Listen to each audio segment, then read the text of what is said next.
اسمع مني الكلمتين دول والله ما حد هيقولهم لك.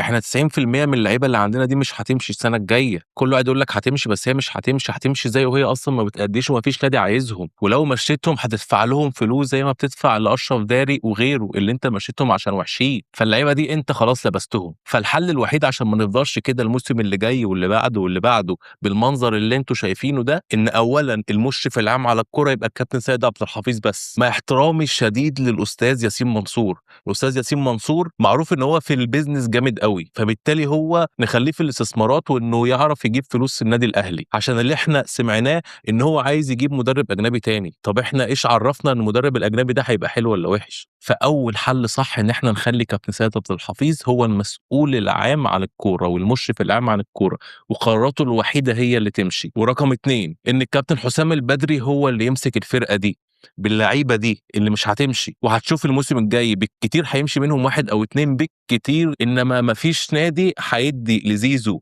فوق ال100 مليون اللي بياخدها في الاهلي وهو بالمنظر ده. فبالتالي هو قاعد معاه وغيره وغيره، وامام عاشور مش هيجي له عروض بالمنظر اللي هو فيه ده. فهو اللي هيعرف يمشي اوضه اللبس صح، اللي كل الاهلاويه من اول موسم يقول لك اوضه اللبس مالها، اوضه اللبس زي الفل، اوضه اللبس ده دول بيحبوا بعض، دول بيحضنوا بعض كل يوم وهم داخلين. ما هو واضح اهو، اصل كله بيتكلم في حاجه والفعل بيبقى حاجه تانية. فهو ما ينفعش معاهم غير الكابتن حسام البدري، ويجي معاه مساعد زي الكابتن شوقي. وثالث حاجه ودي اهم حاجه، مدير الكوره يبقى الكابتن شادي محمد. الكابتن شادي محمد انا متابع الكره النسائيه، شوفوا في اي ماتش بيقول ايه للعيبه وبيسخنهم ازاي، وهو عارف قيمه النادي الاهلي. غير ان الكابتن شادي محمد بلغه الكوره هو صايع كوره، يعني هو واحد ادرجي، واحد هيعرف يتعامل مع دول. وطبعا لو معاك كابتن حسام البدري خلاص هنرجع ننيم تاني افريقيا كلها من المغرب.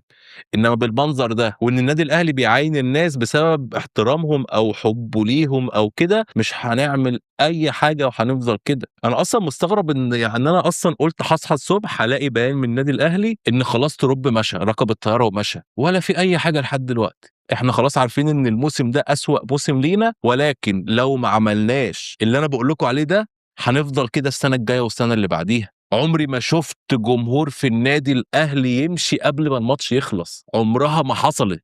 الحكم مدي 10 دقايق والجمهور مشى، عمرها ما حصلت. الجمهور يأس خلاص، ما الجمهور شايف ان مفيش فايده. جمهور الاهلي اكتر جمهور بيفهم كوره، جمهور الاهلي اكتر جمهور يعرف امتى يتك على اللعيبه وامتى يطبطب على اللعيبه وامتى يتك على الاداره وامتى يطبطب على الاداره. فاللي احنا شفناه ده مش كوره، ده عبث كروي. ولو ده ما حصلش وجبنا بقى مدرب اجنبي وجبنا مش عارف ايه، مفيش اي فايده وهنفضل زي ما احنا. السلام عليكم.